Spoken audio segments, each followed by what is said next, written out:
শুভ সন্ধ্যা বন্ধুরা।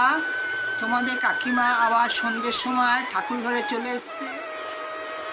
সন্ধ্যে দেওয়ার জন্য আমি ধূপকাঠি, শঙ্খ আর ঘন্টা রেডি করে রেখেছি, আর হচ্ছে এই খঞ্জনীও রেখে দিয়েছি। আচ্ছা চলুন সন্ধ্যেটা দিয়ে নিই, তারপরে আবার আসছি। আমার সন্ধ্যে দেয়া হয়ে গেল, তারপরে ঠাকুরকে পরিষ্কার করে শয়ন দিয়ে দেবো। রাধে রাধে, কৃষ্ণ কৃষ্ণ, গোবিন্দ গোবিন্দ। এবার আমি ঠাকুরের প্রসাদগুলো নামিয়ে দিচ্ছি।